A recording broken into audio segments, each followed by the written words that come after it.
स्वागत है आपका एक नए वीडियो में। और आज हमारे साथ है KTM की 390 एडवेंचर S।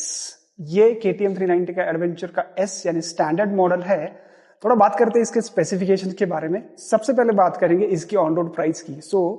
ये जो मॉडल है this one cost you 4,82,000 rupees on road. Pune में बात कर रहा हूं। और जो स्पेसिफिकेशंस है, आप सबसे पहले बात करते हैं इंजन की। तो इसमें जो इंजन आता है वो आता है 390 सीसी का लिक्विड कूल इंजन, जो है सिंगल सिलेंडर का, जो प्रोड्यूस करता है 46 PS की पावर और 39 Nm का टॉर्क। जी हाँ, ये गाड़ी का वेट जो है वो है अराउंड 180 kg और पावर टू वेट रेशियो और पावर टू टॉर्क रेशियो दोनों भी जो है वो आपको इस गाड़ी में बहुत बढ़िया मिलने वाला है।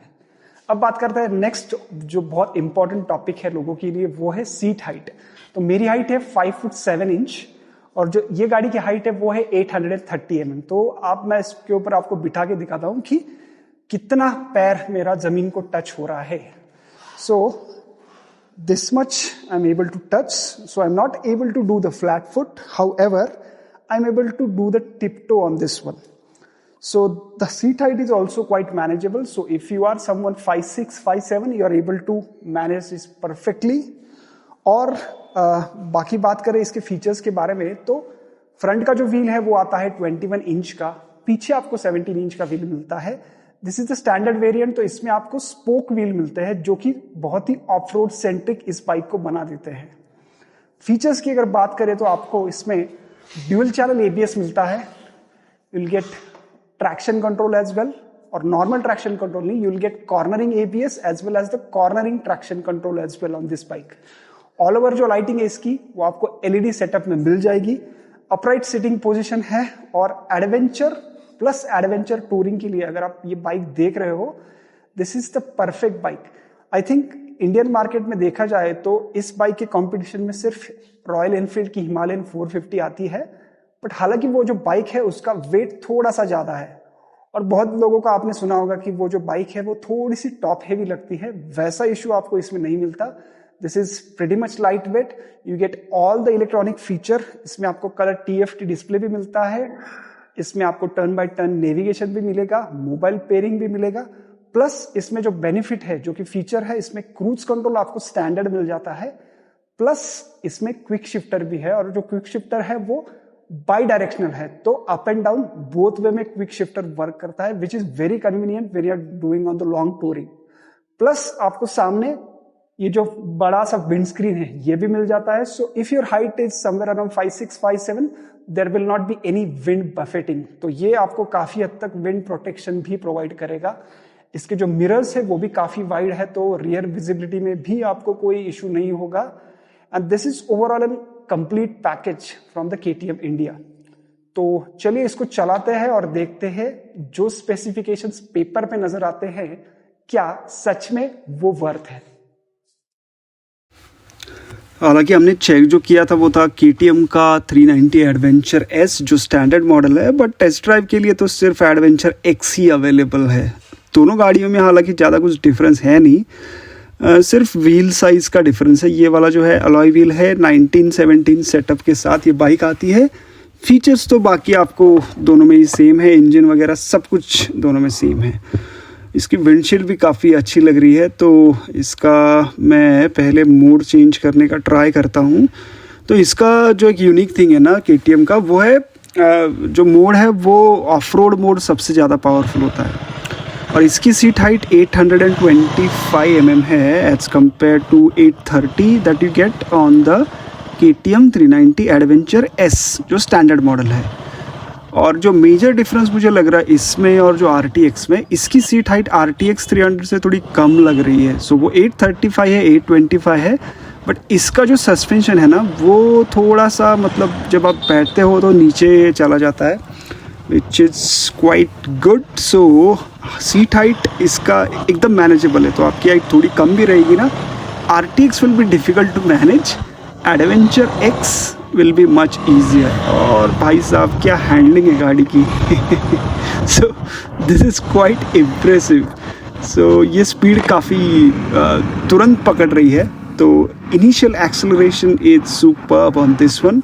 और होगा भी, क्योंकि पावर टॉर्क फिगर में बहुत ज़्यादा डिफरेंस है। RTX 36 PS, इसमें 47 है, और टॉर्क भी इसमें ज़्यादा है, 39 का है NM। तो और जो गाड़ी का वेट है वो दोनों में सिमिलर है, तो that is 180, this one is 180। तो ये गाड़ी पावरफुल भी ज़्यादा है, निम्बल भी है।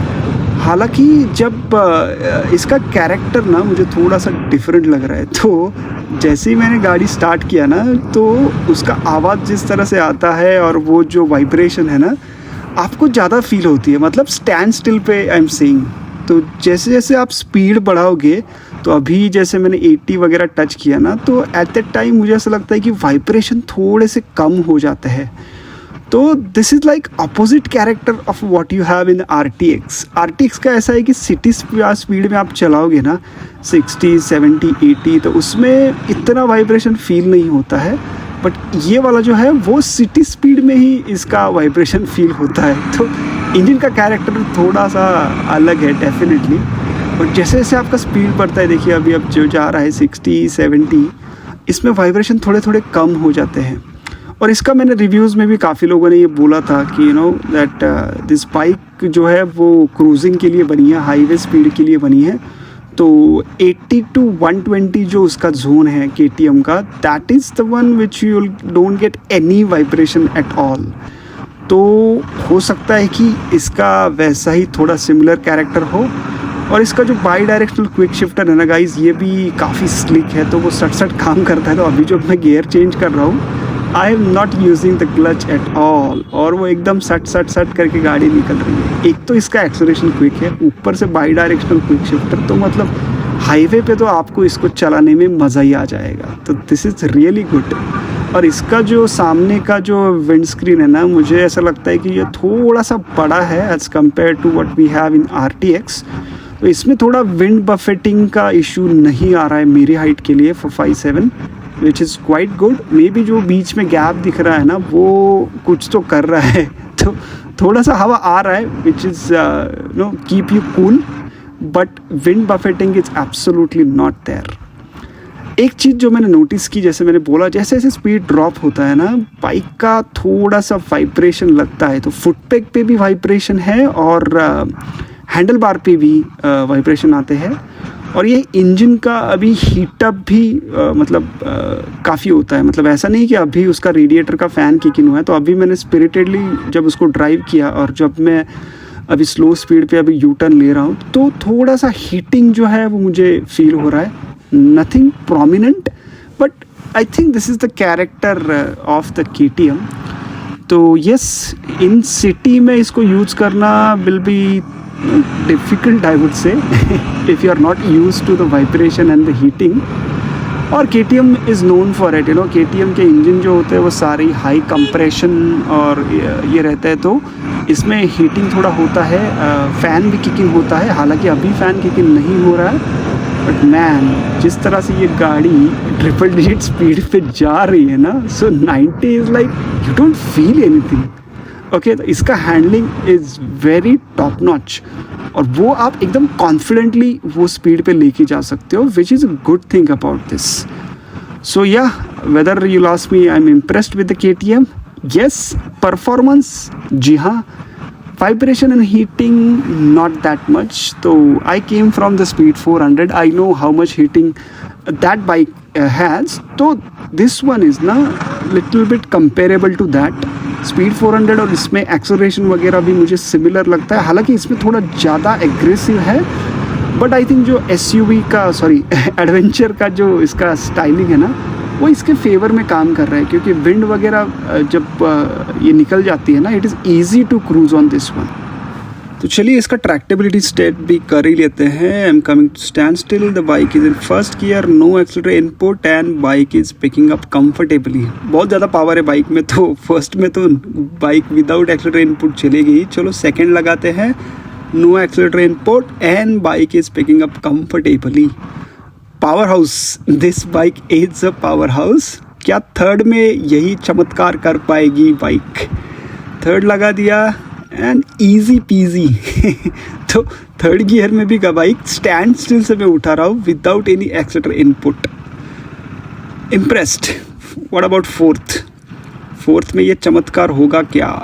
Yes yes yes yes, it is managing. तो फोर्थ में भी आप without any extra input stand still say bike उठ रही है। Imagine how much torque this engine is producing. Okay, what about fifth? Slide. Okay, तो फिफ्थ में नहीं उठ रही है, थोड़ा सा एक बार ट्राई करते हैं। फिफ्थ में yes, little bit hesitation is there but this is managing. So yeah, bike में इनफ पावर है, फिफ्थ गियर तक तो बाइक आराम से उठ जाती है। क्या ये सिक्स्थ में भी ये कर पाएगी? Okay, sixth one, no extra input नहीं हो रहा है। Okay, alright. सो आते हैं नेक्स्ट क्वेश्चन पे, which is the RTX versus the KTM adventure. अब ये जो है, this one is adventure X, जिसकी प्राइस आती है 4 लाख रुपया। So this is already 1.5 lakh expensive than the RTX। अब स्टैंडर्ड वेरिएंट जाओगे वो तो 4,80,000 का है। So that is like no comparison, वो तो बहुत ही ज़्यादा महंगा है। इसकी भी अगर बात करें ना, तो ये गाड़ी किसके लिए है और RTX किसके लिए है, इसको समझते हैं। RTX मेनली सिटी फ्रेंडली है, highway touring it will do definitely comfortably at the speed of 120, जो कि आपका हाईवे का क्रूजिंग स्पीड है। This one you can do at 120, 140 easily. तो अगर आप चाहोगे कि 140 पे भी आपको क्रूज करना है, टूरिंग करनी है, this one will be able to do that. But the question is the vibrations. तो जैसे मैंने बोला, 80 to 120 इसका वाइब्रेशन फ्री वाला पॉइंट है। So again you will be cruising only that speed. But हालांकि अगर सिटी में ये आप बाइक यूज़ करोगे ना, ये थोड़ा हीटिंग भी प्रोड्यूस करेगी, माइलेज भी आपको कम देगी, प्राइसिंग भी आपकी ज़्यादा है। तो yes, it's up to you whether you need that performance और you want just a city friendly daily commute bike जिसको आप हाईवे पे कंफर्टेबली क्रूज कर सकते हो। The answer is something which you will have to find. चलिए end करते हैं इस वीडियो को। वीडियो अच्छा लगा हो तो लाइक कीजिए, शेयर कीजिए, सब्सक्राइब भी कीजिए और हाइप भी कर दीजिएगा। Thank you, bye bye.